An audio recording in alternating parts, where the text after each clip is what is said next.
তো আসসালামু আলাইকুম সবাইকে।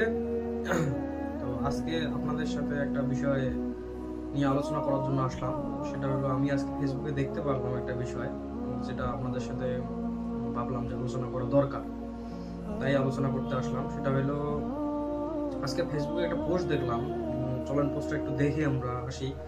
সেটা হলো, ওখানে বলছে যে যারা কাফনের কাপড় কেনে তারা আবার বিক্রি করে দেয়, আবার যারা ওই কাফনের কাপড়টা কেনে তারা আবার যার জন্য কিনে সে আবার ওটা জানে না যে তাকে পরানোর জন্য ওটা কেনা হচ্ছে। ব্যাপারটা এটা, মানে এক কথায়, আপনি যে কাফনের কাপড়টা কিনতেছেন যে দোকানদারের কাছ থেকে, ওই দোকানদার যে কাফনের কাপড়টা কিনছে সে কিন্তু তার কাছে রাখার জন্য ওই কাপড়টা কিনে নেয়, সে কিন্তু ওটা বিক্রি করে দেবে।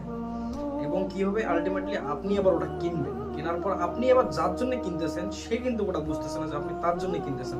আপনি কিনে যায় তাকে কাপড় পরাই দিবেন, কিন্তু যাকে পরাই দিবেন সে আবার কিন্তু বুঝতে পারলো না যে আপনি তার জন্য ওটা কিনছেন, বা তার জন্য যে ওটা আপনি কিনছেন সে ওটা কিন্তু বুঝতে পারবে না। এটা আল্লাহর একটা, মনে করুন যে সিস্টেম, আল্লাহ এমন ভাবে এই জিনিসটা চালু করে দিছে যে আপনি চাইলেও তাকে আর কি আপনি ওটা মানে বলতে পারবেন না, সে জানতে পারবে না যে তাকে কাপড়ের কাপড়টা পরা হয়েছে।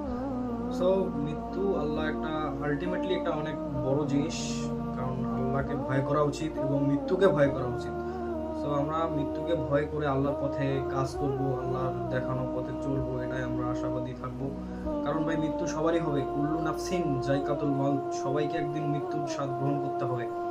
সো আমরা এখনই সাবধান হয়ে যাই এবং আল্লাহর দেখানো পথে চলি এবং মৃত্যুকে ভয় করে আল্লাহকে ভয় করি। সো এইটুকুই বলার জন্য আসলাম। সো ধন্যবাদ সবাইকে, ভালো থাকবেন, সবাই সুস্থ থাকবেন। আসসালামু আলাইকুম।